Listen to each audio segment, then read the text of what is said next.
pledge allegiance to the flag of the United States of America and to the republic for which it stands, one nation, under God, indivisible, with liberty and justice for all.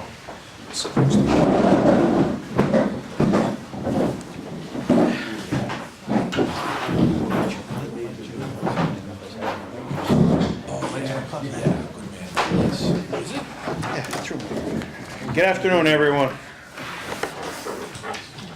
We're going to call to order the Board of Managers meeting for Wednesday, July 27th.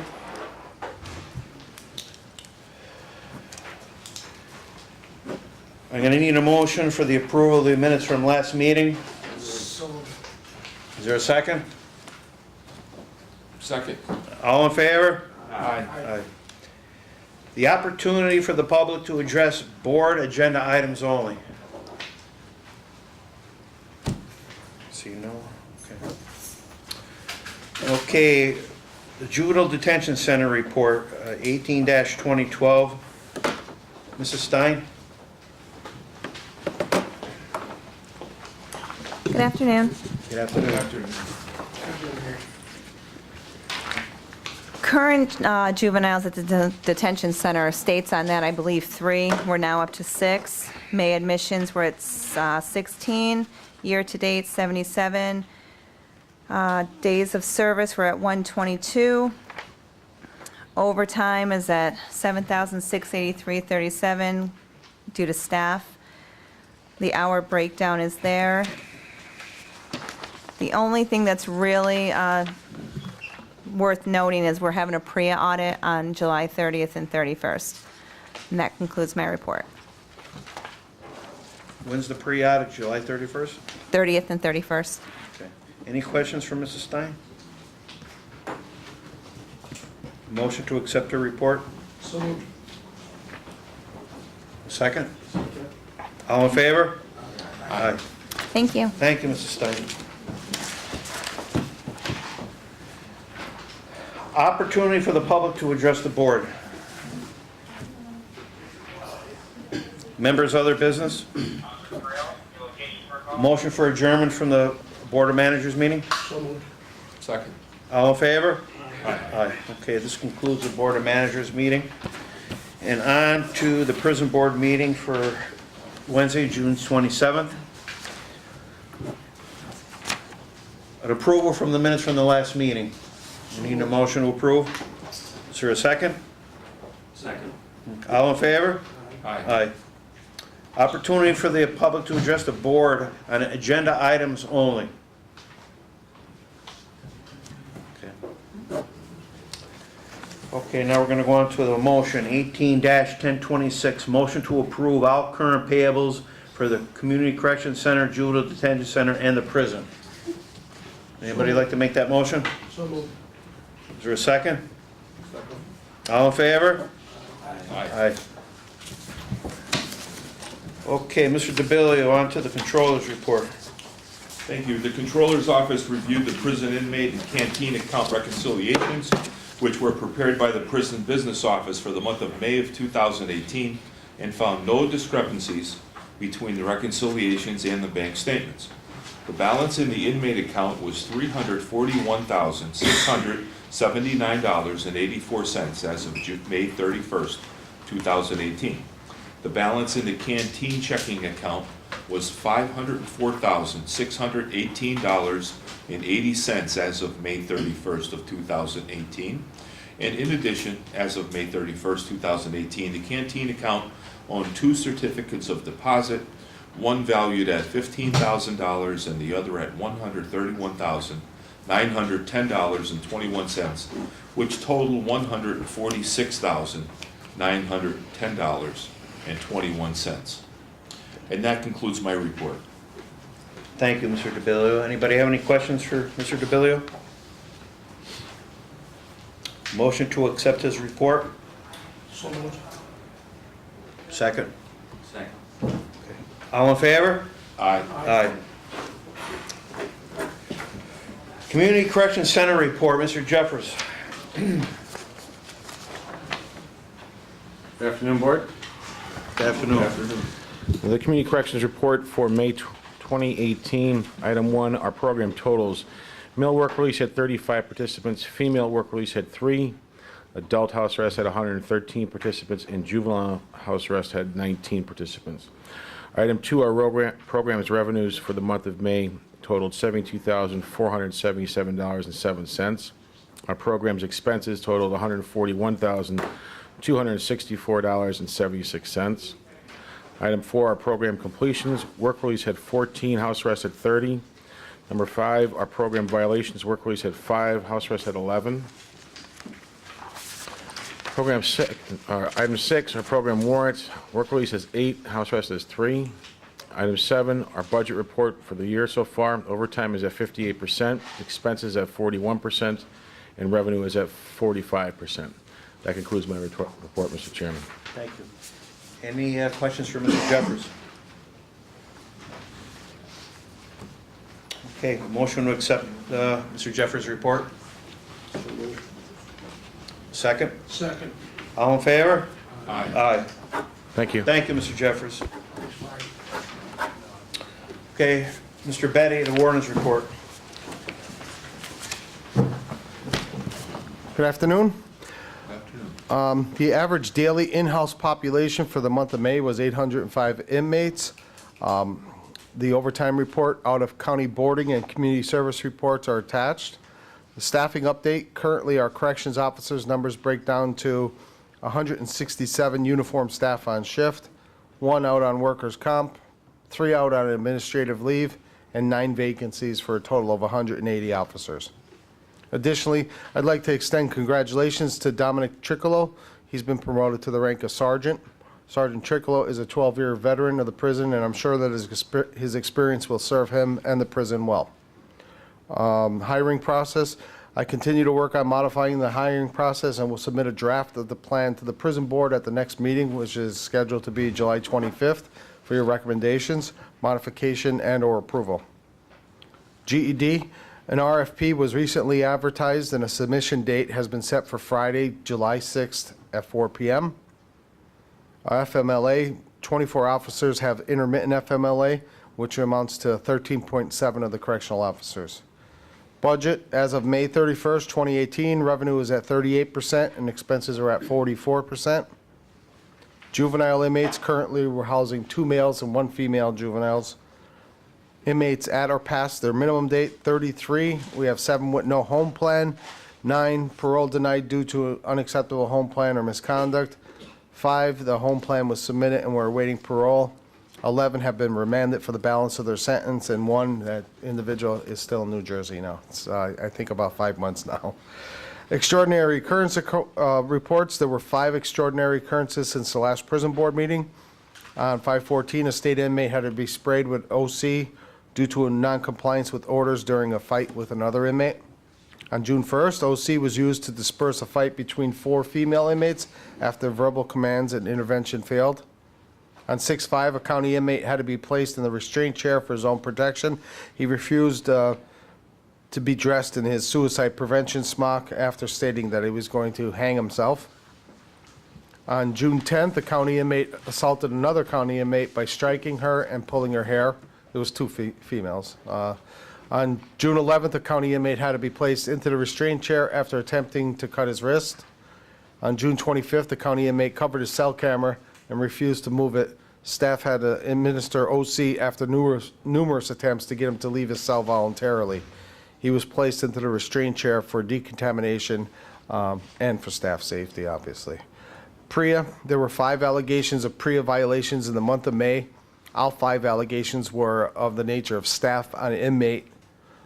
2 of them were deemed unfounded and 3 remain under investigation. The results of the 2 completed investigations were forwarded to the district attorney's office. And this concludes my report. Okay, thank you, Warden Betty. Any questions for the warden? Warden, what does BOC stand for? I can't even pronounce it. It's pepper spray. I mean, it's a 12-letter long. I'm good up to 10 letters. After 10 letters, I can't pronounce it. It's oleocapsation. Capsaicin, hard to say. See? OC. Yeah, OC is pepper spray. It's a strong pepper spray that we utilize here. It's nothing you want sprayed here. No, Let me put it that way. Yeah, and just to give you a quick little background, all of us that work at the prison, we're certified in the use of it. Part of that certification is you have to have it used against you first. So we've all been sprayed with OC. It's not a pleasant experience, but it helps us to better appreciate what using that entails and the effects, physiological effects that it has on an individual. Is there any stun guns that are used here at all? We have E-bids, essentially stun guns, and we have a shield also that is an E-bid, and we use them. We don't have tasers yet. It is something that I'm working on. Oh, taser is different than a stun. Yeah, a taser would be like a gun that an E-bid, you got to get right up to the person. I didn't even know if stun guns were still legal in Pennsylvania. Yeah, but the E-bids that we do, they are. Yeah. What do you call them, E-bids? Yeah, electronic body mobilizing devices. And same thing with that. We're all certified in that, and we've all had to get a blast with the E-bid, and that's not pleasant either. With the shield, you got heard the shield quite a few times. The shield is great with cell extractions because it provides a level of safety and security for the staff members, because it's a big shield, and you hold the sides of it, and you can kind of control that person so they can't get at you. If you need to, there's a little button on the side that you can trigger an electronic pulse. Gary, you could actually see the little electrical shocks going back and forth. Sometimes he'll tell you that actually just coming outside the cell, geared up with that on, will end the situation before Yeah. it happens. Am I right? Yeah, And, it really will. DOC training, you get to try that out too. Yeah, yeah. I did a broad jump from here to about where Commissioner O'Malley is when I got hit in the back with it. Your body just wants to get away from it, so. And if you had to use that, that would be on the Yeah, extraordinary. yeah, we very rarely use the shield. On occasion, when we have a very combative individual and we're worried about the safety of everybody, including that individual, we'll take the shield out. It wouldn't get reported unless we use the electricity. Oftentimes, like Commissioner O'Malley said, they see that, just like if you have OC, if they see that, oftentimes the individual says, okay, I don't need that, I'll comply. But sometimes, in the heat of the moment. Anything else for the warden? Warden, I just have one quick question. Are they in the process of filling these 9 vacancies? Yes. Is that ongoing now? Thank you for asking. We had a series of interviews. We advertised for it. We got 80-some applications. We interviewed 64, 65 individuals. Just yesterday, we invited the top candidates back for a tour of the facility and a second interview. And we've completed that, and right now what I'm doing is I'm sitting down with my staff and Justin McGregor from Human Resources, and we're gonna come up with a final list. Okay, But yeah, we're aggressively pursuing that. thank you. Anything else? Okay, thank you, Warden. Thank you. Motion or accept Warden's report? So moved. For second? Second. All in favor? Aye. Okay, the opportunity for the public to address the board. Just give your name, sir, and My who name's you represent. My name's Tom McHugh. What is it? Tom McHugh, Okay. and I'm here representing the Lackawanna County Reentry Task Force.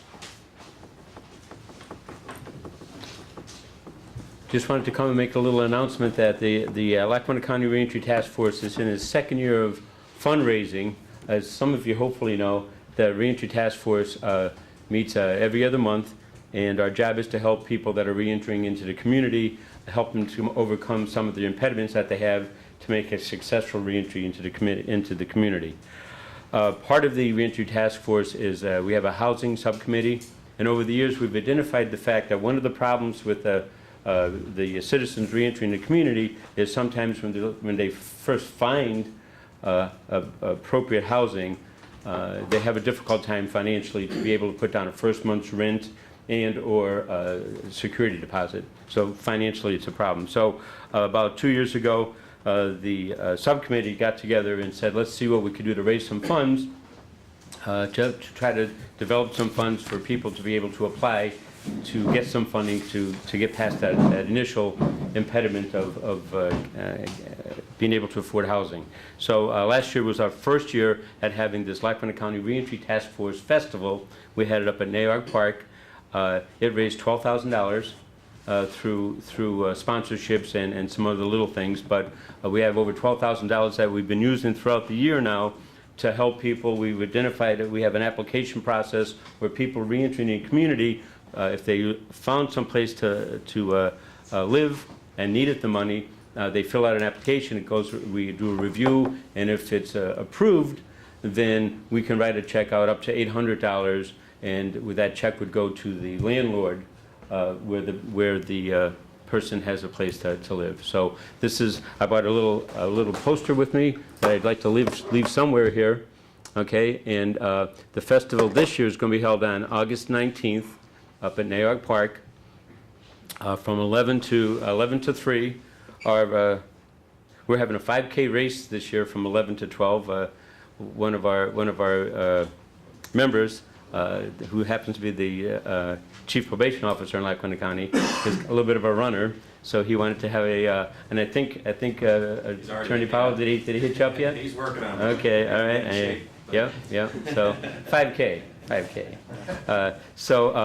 So Billy's going to have that going from 11 to 12, and then we're going to have music and entertainment for the rest of the afternoon. The entertainment's going to be great. What we did, we're going to charge like a $5 fee. With the $5, you get to sit there for the whole afternoon, listen to some really good music. There'll be hamburgers, hot dogs, and drinks that are all going to be donated, as they were last year, and they're going to be free upon admission to the festival. We're looking for sponsorships. Probably 90% of the money that we raised last year as a result of sponsorships. So if anybody's interested to sponsor or know anybody who wants to be a sponsor, let us know, and we'll get in touch with them and take care of it from there. Do you have a phone number, Tom, that anyone can call or email? Or? I'll leave some of my business cards here. My phone number phone number could be 570-446-0751. You'll be able to reach me directly with that if you have any questions or problems or potential sponsors.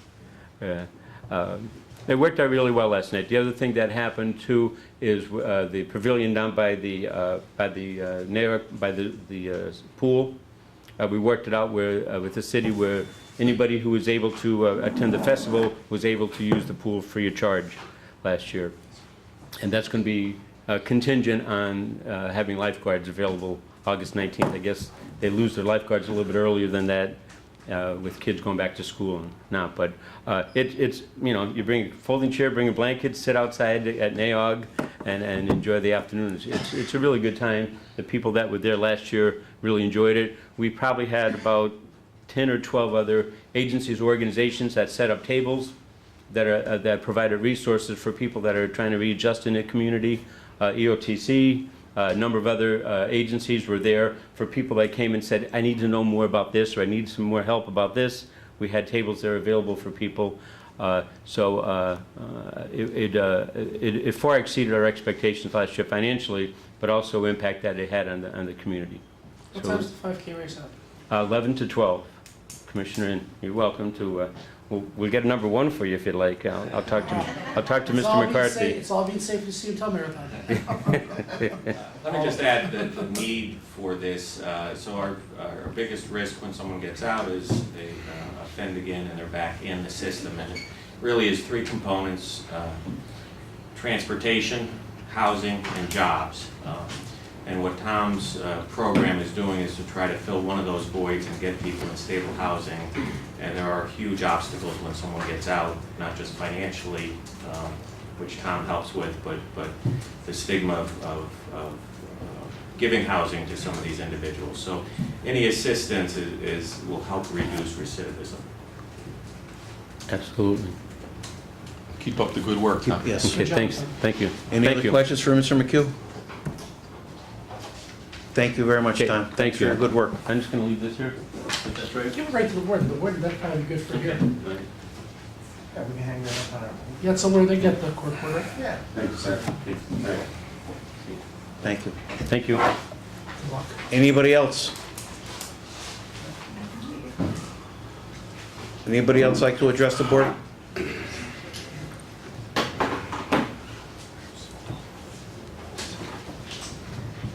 Hello, I'm Dr. Stephanie Bressler. I live in Scranton, and I'm representing Progressive Women of NEPA.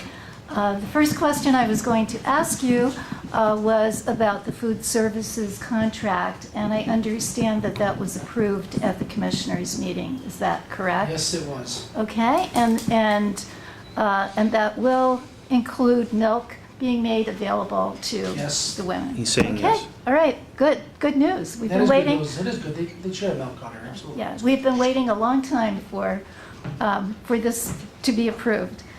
Okay, my second question is about transgender inmates, and I'm sure everybody knows here that a second transgender inmate has sued the county, the prison board, and the medical provider over the denial of hormone therapy treatments.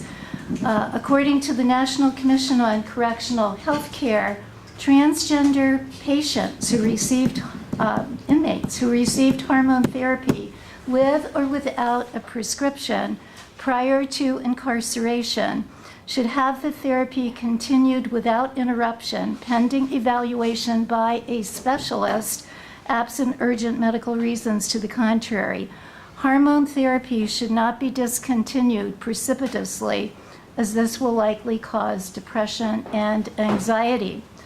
Since the alleged denial of prescribed hormone therapy treatment has now resulted in 2 lawsuits, and certainly we can anticipate more transgender inmates being imprisoned at Lackawanna County Prison and coming with previously prescribed therapy for gender dysphoria.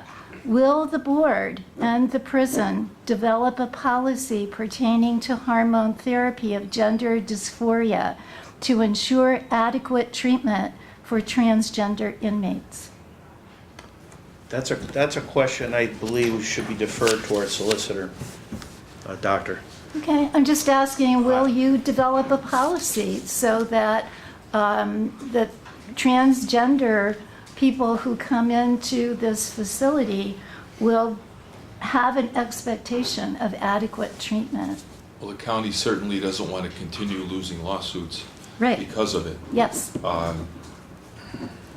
in addition to it being the right thing to do. So, right, yeah, I'd be in favor of that. okay. So will a policy be developed? I think it's something they have to go over. We're going to defer to our solicitor, and we'll discuss it with Attorney Solfanelli. Okay, thank you. Thank you. Is there anyone else that would like to address the board? Hi, excuse me, Hi. Dr. Jean Harris. Just 2 questions. One is with regard to the canteen funds. The Pennsylvania Code doesn't say much about canteen funds, and I'm wondering if the board would consider creating policy and procedures for the decisions made and how those funds are distributed. The Pennsylvania Code has minimums that have to be met. It does not have a minimum that discusses the funds and what they're spent on. And I'm wondering if the board would consider having a conversation about having a policy that explains what it is that board is trying to accomplish with use of those funds, as well as then procedures. So again, a question about a conversation that would the board be willing to have a conversation on that? So your question is, you're requesting that we create a policy on the use of funds that come out of the canteen? Yes. Is that basically? Okay. Yes. Again, I think that's something we'd have to consult with Attorney Solfanelli. Okay. But we'll definitely look into that. Thank you. And I just, in terms of the PREA reports, investigations, my question is, the reports, founded and unfounded, are sent to the DA's office. So my question is, what happens when they're sent to the DA's office? What's the next step in that whole PREA process, if someone can address that? I'd be happy to. We Mr. Paul. receive the reports, and my chief investigator investigates them. If they have merit, then they would pursue a further investigation. But we receive and review the reports provided to us. And is there any reporting, public reporting done on whether or not there's further action taken on those? If a crime is charged, there would be a public record of that, but no, I mean, we get, outside the prison, we get, thousands and thousands of complaints. We don't document or report the unfounded allegations. Okay, and so if there's a pre-audit that's done, the audit would end at what the prison has done with those reports? It would not go into the next step of what the DA does? Is that correct? Warden's shaking his head, yes, I think. Okay, thank you. Thank you, Ms. Sayers. Anybody else would like to address the board at this time?